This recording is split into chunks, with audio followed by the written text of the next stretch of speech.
Hey Raiders, Jacko here with another Raid Shadow Legends video. Today we're going to be continuing in our beginner's tutorial series, specifically with the first dungeon that every free-to-play player should start out with once they've got their campaign farmer to 60 and have a team of 5 guys, preferably 50s, 60s if you're really quick about it, to surround them. And that's going to be Dragon's Lair. Now, the reason you want to go into Dragon's Lair first is because, one, it is the easiest of the dungeons. All you're looking at here is damage and survivability. The dragon doesn't have really any special mechanics that you actually have to worry about. We'll look at that when we actually do a run through of the dungeon. But the second reason is the artifacts it can drop. So every level of the dungeon has artifacts it can drop, different star artifacts here. And the artifact sets that it can drop are over here on the left. Accuracy, speed, lifesteal, destroy, toxic, frost, daze, etc, etc. Now it also has other items it can drop. It can drop bruise, it can drop silver, it can drop ancient shards, and it can drop mystery shards. We'll go into that in just a second as we go through the important stages. But for the free-to-play player and the new player, the reasons you want to go into Dragon early on is because of these top 3 artifact sets: accuracy, speed, and lifesteal. Now, lifesteal, it's all about survivability. That's the name of the game at this point, so lifesteal is going to be a very important set for you. And as you get into faction crypts, lifesteal is wonderful. I pretty much put everybody at this point in a lifesteal set, and then another 2-piece set. Speaking of the 2-piece sets, you've got speed, which is wonderful. The faster your heroes go, the more often they're going to go, the better overall survivability and damage output you're going to have. Very useful. Additionally, you've got accuracy for your debuffers and your crowd control champions. Anybody who stuns or sleeps or puts a decreased defense, all of those champions you're going to want accuracies on, so they're actually landing their debuffs. So these are 3 really good sets to have, and they come in Dragon's Lair. Nice, since it is the easiest of the dungeons to tackle. Now, there are a few key stages you want to get to in Dragon's Lair to optimize your hunting. If you're really new, your first key stage is stage 3 here. As you can see, it drops out those 1-star pieces of gear and allows you access to 3-star pieces of gear. Even better to go to stage 4, as it allows you 4-star. But really, get to level 5. 5 gets you, knocks out the 1-stars and the 2-stars and gets you 3 stars and 4 stars. Those will be good to start out with. Your next major step up from there is going to be stage 7, as it opens up 5 stars. 5-star gear is where you want to be. You want to be getting as much 5-star gear as possible in the highest rarities as you can, because that'll last you into endgame. Your next one up is stage 13 here. As you can see, not only do we drop out the 3-star gear, but we go up to 6-star gear. So now you can get 5-star and 6-star gear, and that is huge. Stage 13 is a turning point in your game. It really is. You'll feel the difference as you start putting those 5 and 6-star gear pieces on your champions. Next up is 16. Now it doesn't look any different than 13, but something that does happen is over here on these random item drops, at stage 16, you no longer have the chance to get mystery shards, and you no longer have the chance to get experience brews. So all you're getting out of here is ancient shards and your artifacts, which means you're going to be more efficient in your artifact hunting.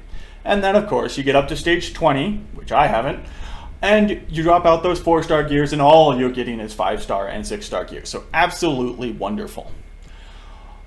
So that's the basics of Dragon. Why don't we hop into, let's do a stage 14 here. Now, my team is set up for damage and survivability here. When we load. Player come on, there you are. So, as you can see, I've got my AoE nuker to help me get through the waves. I've got my heavy single target damage dealer.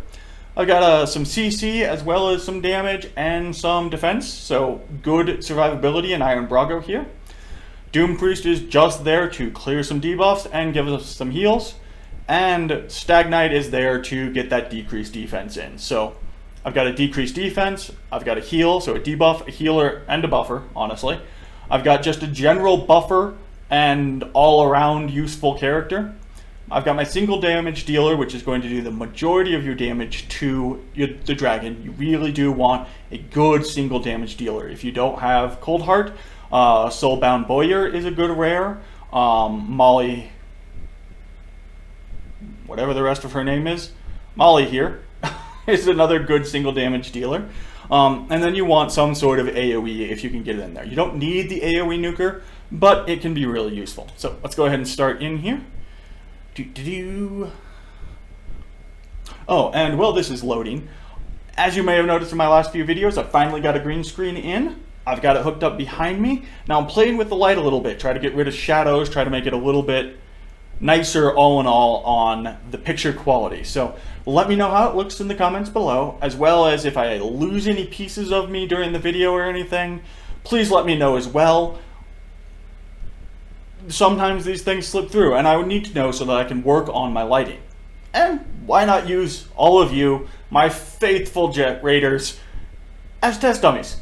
Thank you, I appreciate it. Any time here will load.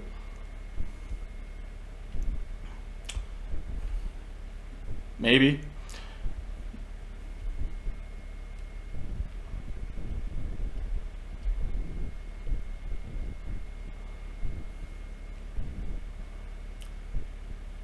I'm going to have to cut this part out.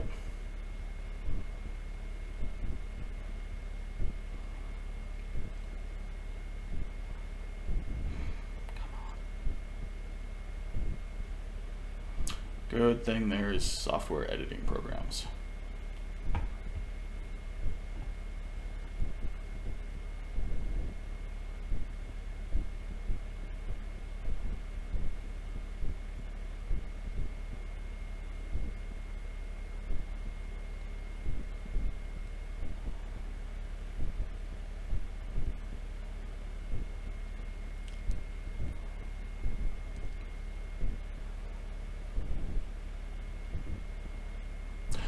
And here we are. Sorry about the cut there. The internet or the computer or Polarium or some unholy combination of all of them decided that it would take forever to load. Anyways, as you can see here, we're just going through a normal set of waves. You don't really have to worry about the damage output they're doing. You don't have to build around the waves at all. They're pretty simple, pretty straightforward. You'll just burn them down. If your team can defeat the dragon at the end, then the waves are just going to be no problem here. A little bit of CC with the provokes from Iron Brago. That's really nice. Now, I don't have the best speed tune currently. As you can see, my Cold Heart and my Gleck are actually going before my Stag Heart. This means that the big AoE hits are not hitting with the decrease defense down from Stag Knight, which is really annoying and something I'm working on. I really would rather have Stag Knight as my first character to go, and then go into the other ones, preferably into Doom Priest next. Or Doom Priest could go and then Stag Knight. Anyways, Stag Knight before my damage dealers. Here we are, almost a dragon. The very pretty, very bright red beast. Great rendition of a dragon though I think he would melt the gold in his horde constantly, and you'll see why here. So here's Dragon, gorgeous little guy. Now, let's take a look at his abilities while my guys are doing damage here. So, Almighty Immunity. Pretty much all the bosses have this. No freeze, no stun, no sleep, no provoke, no block cooldowns, yada yada yada. Next up, we have Scorch, level 1. Attacks all enemies, places a stun debuff for 1 turn. This skill will be locked and hidden again if the dragon takes enough damage while this skill is locked. This is this purple bar up here. As you can see, we hit the stuns. That purple bar, if you get through that purple bar, he doesn't do that, he just does a normal attack. Next up, Inhale, fully depletes the target's turn meter, unlocks a secret skill, Scorch. So that's where he goes up and starts the Scorch cooldown. Wall of Fire, attacks all enemies, places 2 5% poison debuffs for 3 turns, places a 25% weaken debuff for 2 turns. And finally, Swipe, attacks all enemies, places a 50% decrease attack debuff for 2 turns. So as you can see, all we're doing here is damage. He gets some buffs up occasionally, but the poisons aren't going to do that much damage. The decrease attack is just going to hurt you a little bit. So, all in all, when it comes to Dragon, you're really looking at, ooh, an accuracy piece, nice. you're really looking at just pumping out as much damage as possible, as well as being able to take those hits. So survivability and damage. No real special mechanics you have to worry about. So, wrong button. We're going to go into the index here. We are going to pull ourselves out a champion, and we are going to take a look at them from an aesthetic viewpoint. Now, I'm going to start only choosing Void Legendaries to go ahead and do this aesthetic look at. And the reason for that is because I am a free-to-play player. Legendaries are the hardest champions to get. Void Legends, doubly, triply, quadruply so. And the reason for that is because your Void Shards have the same chance of giving you a Legendary as the Ancient Shards, whereas you're going to get most of your Legendaries non-Void out of the Sacred Shards. But Sacred Shards can't drop Void Legendaries, so you've got a tiny 1% chance of getting a Void Legendary when you're playing Void Shards. Additionally, Void Shards, at least for me at this stage of the game, are as difficult to get as the Sacred Shards. It's very annoying, but Voids are a problem. So we're going to grab Yakarl the Scourge. He's one of the new ones. And yes, that's Yakarl. It's very Northern European. And that's Scourge. Scourge is it's the scourge on the countryside. Dragons are called scourges. They're terrors. They're beasts. They're things that make the world worse. So, Yakarl the Scourge. He is a scourge of the land. And I love this background. Changing it from the desert to this snowscape is beautiful for him. Armor-wise, he's got some nice metal plating, frosted to all heck. That's going to be cold, but given the rest of his kit, I think he's just fine with it. He's got a nice drape here with a essentially groin protection, which is really nice. And you can see he's got some upper leg armor. So on the bottom, he's really good. Chest is very magnificently built. It's going to be a leather under with these decorated bronze or copper plating, depending on what time period he's from. I've heard some people refer to this general outfit as samurai-ish. It's really not. It's actually very typical of what you would find in Northern European during Viking Nordic ages, as well as some elements of Middle Eastern armor. Essentially what he's got here is what's called a coat of plates, which is a fabric or leather vest or upper body jacket, essentially, with hard metal plates, usually sewn on the inside between a layer of padding and the leather. This one, he's got the plating on the outside to show off the decoration. Absolutely gorgeous. His pauldrons are perfect. They are nicely attached. They are not big and giant and in his way. They do not really attach to a metal upper arm protection, but he does have leather upper arm protection, and it looks like some chainmail. So it's very possible, actually, if you look at that, he's very possibly got a chainmail hauberk under this as well, which is essentially a long shirt. His gauntlets are actually really nice, though he is missing finger protection. So actually he isn't. He does have some finger protection, so he's only going to lose the tips of his fingers. Actually rather impressive. This is one of our first champions who has enough finger protection that they might come out of a fight with a great weapon with all of their fingers intact, given that he's lucky. The helm. The helm is where things start to fall apart. The basic form of the helm, take off the horns, take off the wings, take off the little dragon here with his ponytail, and you've got a very Nordic helm. It's actually great. He's got a scale drape here to protect his chin and his neck. That thing that holds your head up? Yeah, that thing. That thing's a neck. Anyways, it's a very, very typical Nordic helm. Beautifully tooled, absolutely wonderful.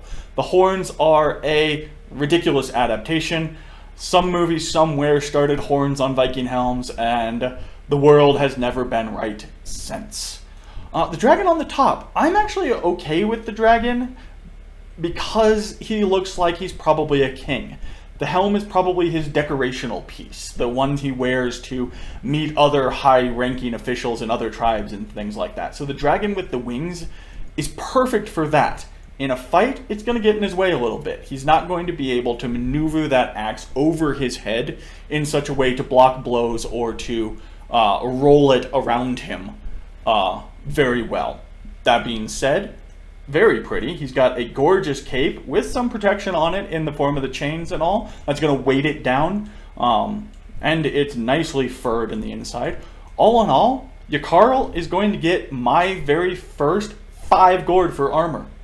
I am impressed with Mr. Scourge's armor here. His weapon here, nice, heavy, beautiful two-handed axe.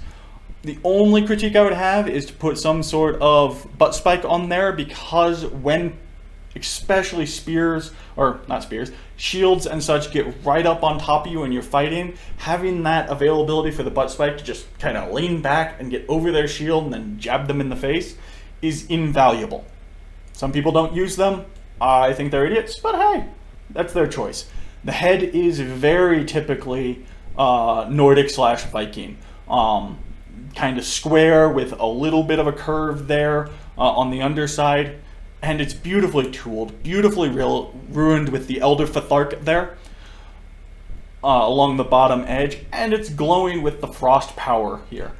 Absolutely beautiful. I'm going to give you Carl's weapon here another 5 gourd. This guy is really kicking it. Overall badassitude. This desert warrior is bringing the dead of winter blizzard. He's got beautiful armor, absolutely above the top tooling and workmanship on the armor. This is a king, and this is a king who strides into the middle of the battle at the head of his clan. He's going to intimidate and demoralize the other side. Plus, he's got glowing Nordic tattoos. I mean, come on. Yakarl's going to get a 5 for badassitude, which means, as an overall, given his whole style here and the fact that he is actually the closest to historically accurate we have seen so far, Yakarl gets an overall 5 gourd. So there you have it. There is another in our beginner's tutorial series, specifically looking at the dungeons, starting with the dungeons here. Once again, thank you for joining let me try that one more time. As always, thank you for joining Jacko's Raider Rants, and I'll see you next time. Have a great day.